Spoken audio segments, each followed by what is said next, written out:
নমস্কাৰ 1 ফেব্ৰুৱাৰী গুৰুত্বপূৰ্ণ দিন কাৰণ সেইদিনা মাঘী পূৰ্ণিমাৰ আগতে ৰবি পুষ্য নক্ষত্ৰৰ দিন। শাস্ত্ৰত ৰবি পুষ্য নক্ষত্ৰ আৰু মাঘী পূৰ্ণিমাৰ কথা খুব গুৰুত্বপূৰ্ণ বুলি কোৱা হৈছে। ৰবি পুষ্য নক্ষত্ৰ অৰ্থাৎ পুষ্য নক্ষত্ৰবিলাকৰ ৰজা আৰু ৰবিবাৰে পৰাৰ কাৰণে সেয়া ৰবি পুষ্য নক্ষত্ৰৰ দিন। লগতে মাঘী পূৰ্ণিমা অৰ্থাৎ মাঘ মাহত হোৱা পূৰ্ণিমাৰ কাৰণে মাঘী পূৰ্ণিমা বুলি কোৱা হয়। পূৰ্ণিমাৰ দিনাখন চন্দ্ৰ বলৱান হয়, সেই কথা সকলোৱে জানে। আৰু ৰবিবাৰ পৰিছে ৰবি পুষ্য নক্ষত্ৰ, তো ডেফিনেটলি এটা উল্লেখযোগ্য দিন। আপোনাৰ যিকোনো মনৰ উইচ ফুলফিল কৰিবলৈ এটা দিন বিশেষ হৈ পৰে। আৰু আপোনাৰ যিকোনো উইচ বুলি ক'লে চাকৰি ক্ষেত্ৰত হয়, ব্যৱসায়িক ক্ষেত্ৰত, আপোনাৰ স্বাস্থ্যৰ ক্ষেত্ৰতে হওক, আপোনাৰ মাটি বাৰী প্ৰপাৰ্টি ক্ৰয় ক্ষেত্ৰতে হওক বা পঢ়া শুনাত যিকোনো দিশত আপুনি উইচ কৰিছে তো ডেফিনেটলি আপোনাৰ ফুলফিল হ'বলৈ সুযোগ পাব। মন অস্থিৰ হৈ আছে যিসকলৰ জন্ম কুণ্ডলীত চন্দ্ৰ একেবাৰে দুৰ্বল হৈ আছে, নিশবতীয়া হৈছে বুলি যদি কওঁ ভুল নহ'ব। আৰু তেনেকুৱা যদি হৈ আছে তেনেহ'লে কাইলৈ আপোনাৰ কাৰণে যথেষ্ট ভাল দিন। আপুনি কাইলৈ কৰিবলগীয়া দুটা উপায় আপোনালোকক ক'বলৈ আৰম্ভ কৰিছোঁ। প্ৰথম কথা হ'ল আপুনি ৰাতিপুৱা শুই উঠি আপুনি গা পা ধুই আপুনি এটা তামৰ পাত্ৰত পানী ল'ব। আনকালে যিদৰে আপুনি সূৰ্য প্ৰণাম কৰে কাইলৈ কৰিবলৈ নাপাহৰিব। এইটো নহয় যে বিশেষ কাইলৈ অন্য বেলেগ ৰূপত কৰিম, তেনেকৈ কৰিব।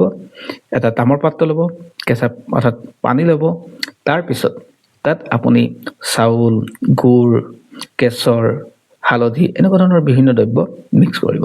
আৰু মিক্স কৰি আপুনি সূৰ্যলৈ চাই আপুনি সূৰ্যৰ এটা বিশেষ মন্ত্ৰ ওম ঘিনী সূৰ্যায় নমঃ এই মন্ত্ৰষাৰ জপ কৰিব। আৰু মন্ত্ৰষাৰ জপ কৰি সূৰ্যলৈ জল অৰ্পণ কৰিব আৰু আপোনাৰ আগন্তুক দিনবিলাক শুভ হ'বলৈ আপুনি প্ৰাৰ্থনা কৰিব। সেইটো হ'ল প্ৰথম কাম। তাৰপিছত আপুনি সন্ধিয়াবেলা যেতিয়া পূৰ্ণিমা পোহৰ ওলাব অৰ্থাৎ চন্দ্ৰ পোহৰ দিব, সেই সময়ত আপুনি এটা কাঁচৰ বাতি ল'ব, চিচাৰ বাতি ল'ব। চিচাৰ বাতিখিনিত পানী দিব আৰু লগতে এটা ৰূপৰ মুদ্ৰা নতুবা ৰূপৰ চেইন আপুনি দিব পাৰে। যদি ৰূপৰ মুদ্ৰা নাথাকে ৰূপৰ চেইন আঙুঠি দিব, কিন্তু তাত লকেট বা ষ্টন থাকিব নালাগে। আৰু সেই ৰূপৰ মুদ্ৰাটো দিয়াৰ পিছত পানীখিনি আপুনি পূৰ্ণিমা পোহৰত পৰাকৈ ৰাখি দিব আৰু এটাই মন্ত্ৰ গাব। সেই মন্ত্ৰটো হ'ল ওম চুম চুমাই নমঃ, ওম চুম চুমাই নমঃ। এই মন্ত্ৰষাৰ 11 বাৰ জপ কৰিব। আৰু জপ কৰাৰ পিছত আপুনি পানীখিনি ৰাখি দিয়াৰ পিছত 1 ঘণ্টা 2 ঘণ্টা আপুনি যিমান সময় পাৰে আপুনি পানীখিনি তাত থৈ দিলে।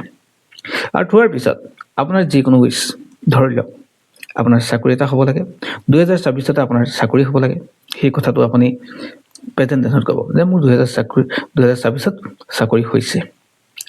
বা আপোনাৰ ঘৰ কিনিছে বা গাড়ী কিনিছে, আপোনাৰ যিকোনো উইচ 1 2 3 যিকোনো হ'ব পাৰে আপুনি গাব। আৰু গাই প্ৰত্যেক দিনাখনে ৰাতিপুৱা অৰ্থাৎ 1 তাৰিখৰ পিছত অৰ্থাৎ 2 তাৰিখৰ পৰা আপুনি কণ্টিনিউ 15 দিন আপুনি পানীখিনি খাবলৈ যত্ন কৰিব। আৰু যে পানীখিনি খাব 15 দিনতো পানীখিনি গোটেইখিনি খাব নোৱাৰিব। আপুনি প্ৰত্যেক দিনাখনে পানী অলপকৈ যোগ কৰি যাব, অৰ্থাৎ পানী অলপ তাত দি ল'ব।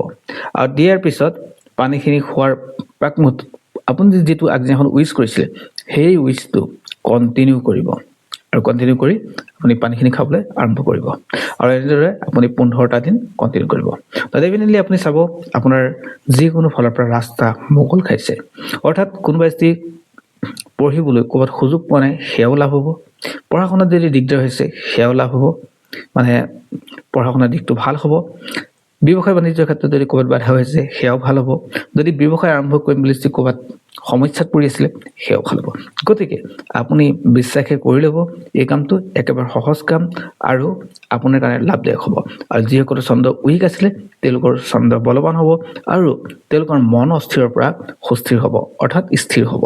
গতিকে লাভদায়ক হ'ব আৰু বিশ্বাসে কৰিব আৰু পাৰিলে বিভিন্ন ধৰণে শ্বেয়াৰ কৰিব যাতে সকলোৱে এই ক্ষেত্ৰত লাভৱান হয়। ধন্যবাদ। পুনৰ আন এক ভিডিঅ'ত আপোনালোক সকলোকে লগ পাম। আজিলৈ সামৰিছোঁ।